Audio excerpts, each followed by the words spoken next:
I'm here with teammates from the United States government to riff for a bit on the whole notion of tech talent serving and future pathways for doing so. Just as way of background, I'm a tech entrepreneur by orientation and by experience. I co-founded a company called Athena Health that built the first cloud-based software and services for doctors' offices, took it public, and then founded a second company called Castlight Health, which is online healthcare shopping services. I'm very proud of my children, my companies. They've created billions of dollars in market cap and employ thousands of people and help lots of people in tangible ways. But I say all that as context for the following statement, which is that the most meaningful, most incredible experience I've ever had has been serving my country for the last several years. And that's actually a sentiment that I think all of us would say, and everyone who has served would say. And so we're here to talk about what we hope is becoming an emerging new tradition in America of public service by technologists, by engineers, designers, UX experts, product managers, innovators, entrepreneurs, troublemakers of all kinds. This is a tradition that has been pioneered by incredible leaders like Jen Pahlka of Code for America, and at the federal level has been championed massively by President Obama. And there are three axes at the US Gov level that I just wanted to highlight very quickly in particular, like three pathways that now exist for folks like you to serve. So one pathway is something called the Presidential Innovation Fellows Program, which was started by the president in 2012. And basically it brings in technologists, innovators, entrepreneurs of all stripes for 12-month tours of duty where they team up with the best people inside government to work on really tough, really interesting problems, like making veterans healthcare better, or opening up more weather data to fuel entrepreneurship, innovation, and awesomeness, or improving disaster response and recovery in the United States. So the PIF program has been a huge success. The president has instantiated the executive order as part of the executive branch. Earlier this year, House Majority Leader Kevin McCarthy introduced a bill called the Talent Act, which actually institutionalizes the PIF program as part of the US government via congressional action. It passed the House 409-8. And today, I believe, Senator Warner and Senator Langford have introduced the companion bill to the Talent Act in the Senate for the Senate to actually take action on. And so it's a program that's not political. It has massive bipartisan support. And in fact, actually, the head of the PIF program, Nathan Olson, asked me specifically, because he knew who was in the audience here today, to tell you all that he is recruiting for the spring 2017 class of Presidential Innovation Fellows. The deadline is December 11th.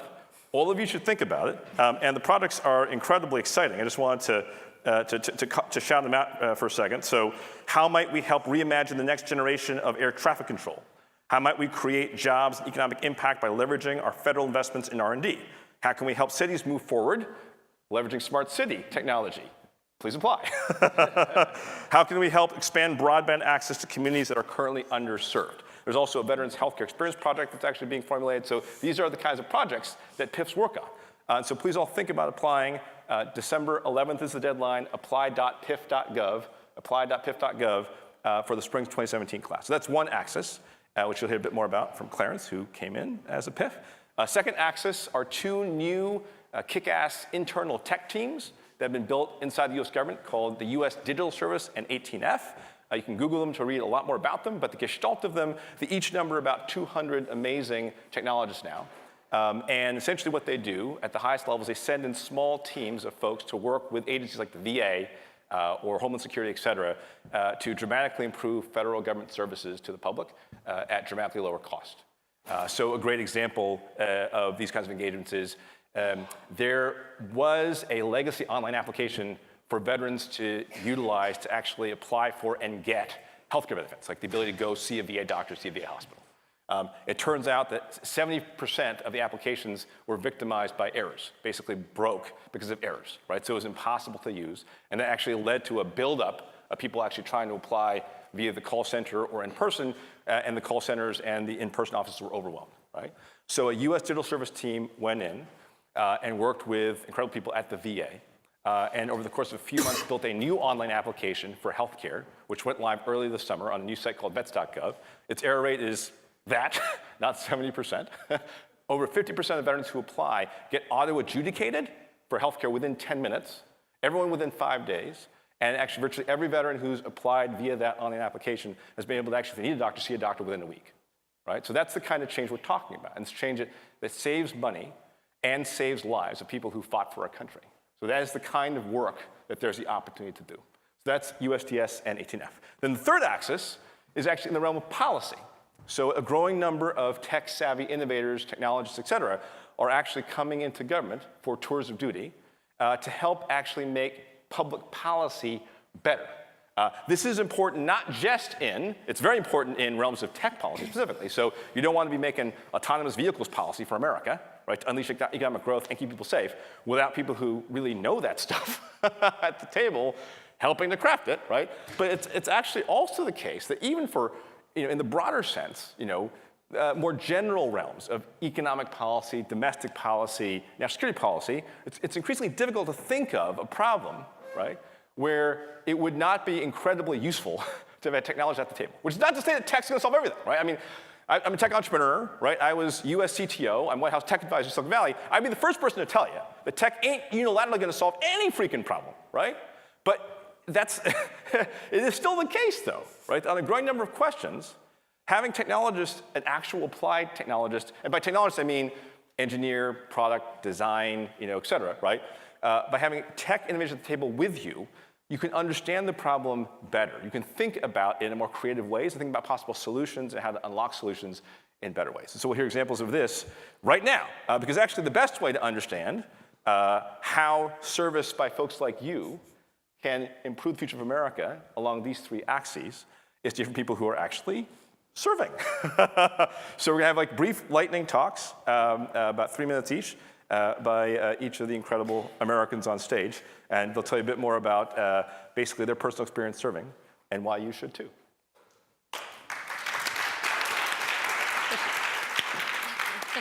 Thank you. One of the things that you learn very quickly in any of these roles or when you work alongside Todd is that you try to do everything you can not to speak after Todd. And that has fallen to me. I'm going to be hopefully quick. You guys heard from me yesterday. And I would say like Todd, and I think to a person up here, it has been the opportunity of a lifetime to serve my country, to particularly serve in this administration, and to serve alongside these folks in the audience as well.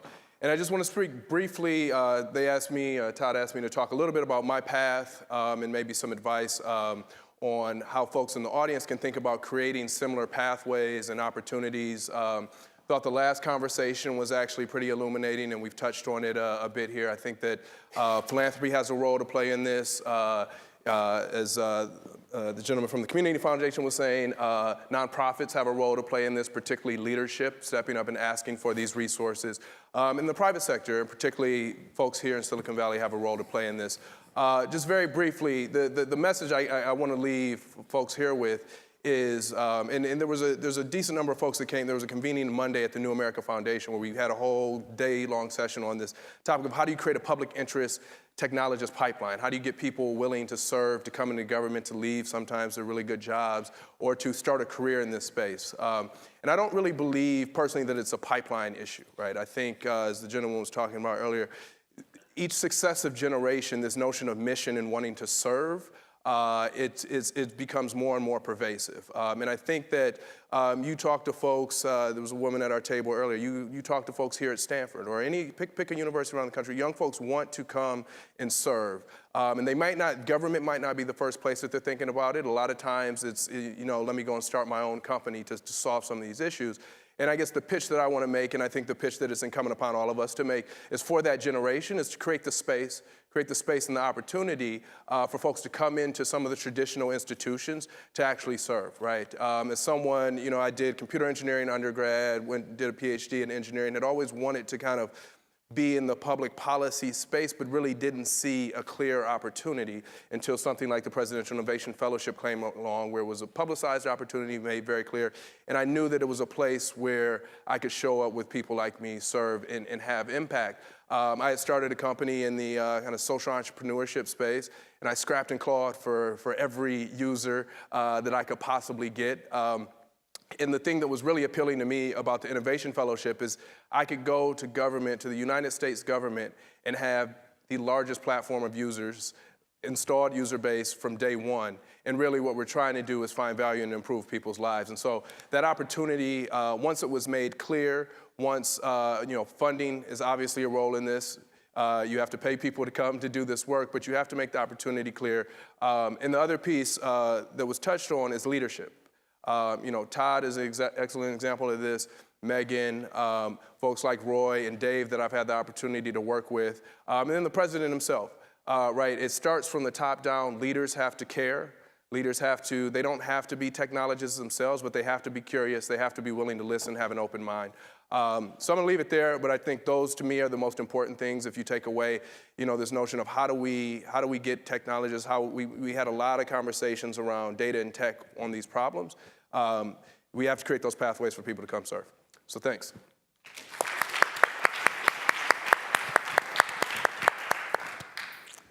Hi. Can we check the time really quick? I want to make sure I give enough. Okay, so 2 minutes each. I'm just kidding, just kidding. My name's Raquel Romano. I come from a background in pure software engineering and math. I was an engineer at Google for about 9 years. And during my time there, which ended last month, I spent a lot of time looking for where Google could bring to bear its reach and its scale to problems that for me mattered, frankly. And I did. I worked for Google.org on an engineering team that did some really good work, but I always had this sneaking suspicion that we really weren't serving the most vulnerable populations and the least resourced populations. So I was always looking around for those kinds of projects and would nose my way in. And one of them in particular that caught my eye was around how people are searching for basic needs on Google. So we would look at anonymized logs, anonymized, not that evil, about how people are searching for things like food stamps or unemployment benefits, health care. And what frustrated me there was it was really good work, but at some point I realized we were taking these people who have really intertwined, difficult, coupled needs and issues and dumping them onto a ton of traffic onto a site that was actually not going to serve their needs very well at all. So that's the story of how someone who never in my wildest dreams thought that she would want to work for government suddenly was irresistibly drawn to the one place where I could imagine having impact at the same kind of scale as I could for a huge software company, which was the US government, US Digital Service, who is providing essential services to people most in need. So I spent this past summer working at US Digital Service in Washington. I've continued to work on it on a few different projects. And the one that I'll tell you, which again I elbowed my way into, was, because it's just so interesting to me, was really how people apply for benefits. So we worked on a problem around integrated benefits enrollment. So, as you know, we have a safety net. We believe, even if we don't believe exactly how it should be, what the policy should be, we believe that we should take care of people's basic needs, health, shelter, food. And we have a really high unenrollment rate for many of these benefits. Why?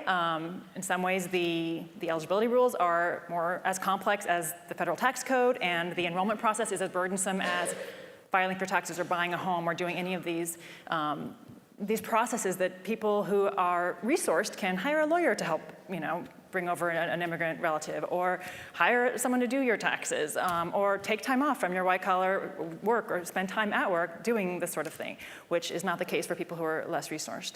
So what I want to say about that work is that I learned a ton about my attitude coming to the US Digital Service was this: how can I be useful? I really don't know. I know how to code, I know how to design software, I know a little bit about UX, I know a little bit about product design, but I honestly am here to find out what can I do that's useful, because I just want to contribute in a way that I feel meets, that I can best contribute.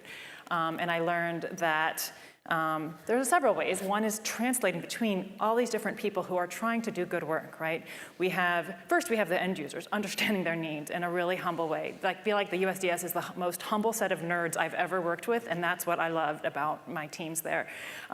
Understanding and knowing that we're there to learn and listen, understanding how policymakers are thinking about things, how they're trying to comply with, to build law that's fair. They're not trying to make it incredibly intractable and complex. And then understanding where the IT world is trying to deal with complicated procurement processes, but then how the tech world, who has this completely different attitude toward building technology, which is that they're willing to build something and tear it down all within a year and rebuild itself and reinvent itself at this rapid cadence. How can we get all these people talking to each other in a way that can create something that hasn't been there before? And so that's what I'm there to do. I love it. I feel like it's just, as Todd said, one of the most rewarding experiences that I've ever had. So that's my story. Thank you.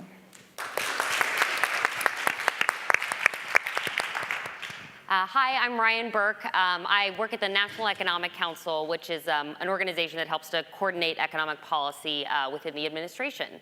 I've been there for about 3 years, which in White House time is actually a really long time. And there are kind of 3 main reasons that I've stuck around. The first reason is the purity of mission. So I was talking to a company, it was actually Meg LinkedIn the other day or a few months ago, and trying to convince them to do something and really pushing really hard. The guy I was on the phone with wound up asking one of my friends at LinkedIn, this girl Ryan, what is her angle? What is her deal? She's trying to get something out of me. And I thought, based on that question about what my angle is, and it gets to be every day, literally, what are the things we can do that can most help people in the economy, which is a pretty cool mission to be able to have when you wake up. I think the second thing is the ability to find kind of my tribe within government. So I think sitting from the outside, it's easy to think of government as a big bureaucracy with slow-moving, not very innovative people. But government is a huge place. And I think no matter what your kind of interests are, expertise are, way you think, you can really find your tribe within the federal government. I think one of the reasons I'm on the tech panel as a person that does job training is I have found my tribe in many of the tech folks around this room and maybe work with them more than the person who does tech policy on my team. And then the third reason is, I'm forgetting my last reason. The third reason is the ability to have an impact. And so I came as someone who had not been in Congress. I hadn't been in the policy world. I had been mostly just in the private sector. And I found that being able to bring that kind of external perspective and experience and ask different questions than people typically would is actually a real asset in government. So the last piece Todd asked us to share is what we've learned about leadership from our positions. I think the biggest thing that I've learned is that leadership doesn't have to be about being the expert and being the person that just drives the project forward on your own. It can be identifying big areas of need, finding the people who have the best ideas and being able to empower them and lift them up to make progress. One of those people is Virginia Hamilton from the Department of Labor. I met Virginia. She works in Region 6 in California. There's no reason for us to really work together that closely. But just realized she was a total badass and had amazing ideas for how we could fix the workforce system. And she, unlike me, has been actually working in the system for 25 years. So what I saw my role is how can I make people in the White House, in the agencies, both get out of Virginia's way or give her what she needed to get her project done. That project was a focus on user-centered design for people in one-stop centers, 2,500 of them around the country that give kind of career counseling and job training advice to individuals. They spend so much time thinking about, are we following the thousands of pages of regulations, and very little time thinking about what do the people I'm serving really need, and how can I change and improve my services to get that done, and really don't feel empowered to do that. So what we did, we sent out a letter from the Department of Labor to thousands of people across the country and said, we're launching a customer-centered design challenge around these 4 areas. If you want to participate, join a webinar. We had thousands of people join. There was such a need and interest for this.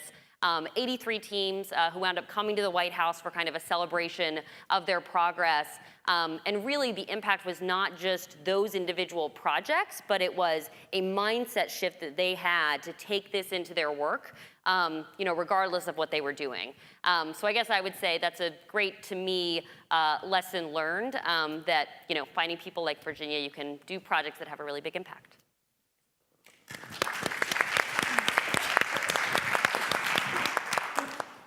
Hi, everybody. I'm Aidan Van Oppen. I'm on the team of the U.S. Chief Technology Officer, Megan Smith, who you guys heard from earlier today.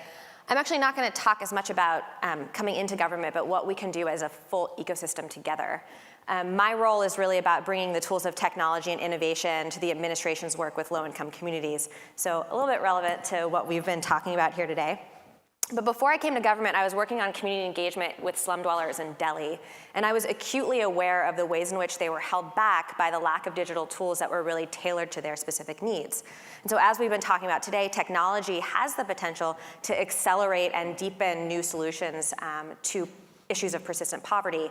But it's also not a silver bullet, as Todd said, and it takes deep collaboration, and I would actually venture to say radical collaboration in order to do that in a responsible way. And at least for the next couple weeks, I have the pleasure of working for a president who has given all of us collectively a call to action to collaborate with each other. And he said to us that it's only at the intersection of technology, the private sector, the social sector, and government that we can collectively solve hard problems. And so some of you heard me talk about this yesterday, but we launched an initiative called the Opportunity Project last March in order to test a hypothesis that by facilitating more collaboration across these lines and with end users and community groups, that we could spur the creation of digital tools that help create more just and equitable communities by helping people to navigate resources, and that teams would do that using federal and local open data. And so as a result, we have 40+ digital tools that have been created that do exactly that. And they've been built by teams like LinkedIn, like Zipcar, Fitbit. And they do things like, for example, Redfin built a tool called Opportunity Score, which they have Walk Score, which shows the walkability of neighborhoods. Now they also have Opportunity Score, which shows users affordable homes that they can get to from areas with high concentrations of jobs in less than 30 minutes without a car. What's interesting about this is that we didn't build any of these things ourselves. These were built to address high-level priorities that were articulated by federal agencies. But instead of doing it ourselves, we activated an ecosystem that is very much represented within this room to solve these problems together. And it didn't require everybody coming into government. So what it actually looks like, just really quickly, is that we curated combinations of federal and local open data on the location of resources, proximity to jobs and transportation, affordable housing. And then we sourced clear problem statements from the policy wonks, from the people who are in the program offices in federal government. These are not the digital people or the data people. And we found end users and subject matter experts who were in the trenches of these issues, and we found tech teams that wanted to engage with us on these hard problems. They all are put in a cohort together, they go through an 8-week software development sprint, and then they create tools that have a pathway to scale.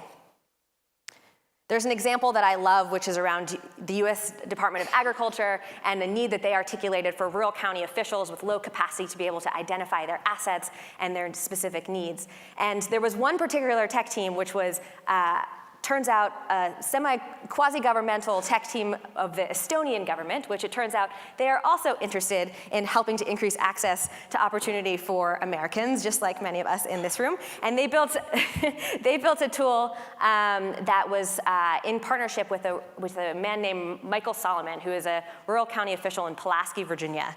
And the tool did exactly what USDA had hoped. It mapped out the assets of these communities and their specific needs. But Michael went to Ovella and he said, look, this tool would be exponentially more useful to me if it also had information about the grants that were most relevant to me. And so they all went to USDA. They said, please, we know you have this data. Please open it up and we will create things that will unleash the potential of these of rural America. And they did exactly that. And now they've built a tool that is scaling in partnership with the National Association of County Officials. So just two things that we've learned from this. One is we've learned that the tech sector really wants to engage with us on hard issues. I talked about this a little bit yesterday. The other is that we've learned that the policy wonks really want to engage with the tech sector, but there isn't necessarily recognition on both sides of how we might do that in untraditional ways. The second thing we've learned is that collaboration is really important, but it's really, really hard. And we need to reach beyond our networks and beyond our comfort zones to bring in the voices of those who are in the trenches and who have the experiences, and not in a tokenized way. As Simone said yesterday, this should not be transactional. This needs to be real, deep partnership. And so when I look around this room, I'm inspired by the ecosystem that's here. This is an activated ecosystem. These are the pieces that we need. But if I'm honest, I'm also nervous that if we don't bring in all of the voices, if we don't address those people who are not typically in these spaces, we will end up building for things that we don't fully understand. And not only is that dangerous, but also it does not unlock the potential of technology to fully address the needs of those who are typically left behind. So I have great hope for what we can do as Silicon Valley. We have things at our fingertips that we have never had before. And I am personally committed to continuing to work with all of you to do this, in part by bringing in all voices, including those who we typically leave out of the room. Thank you.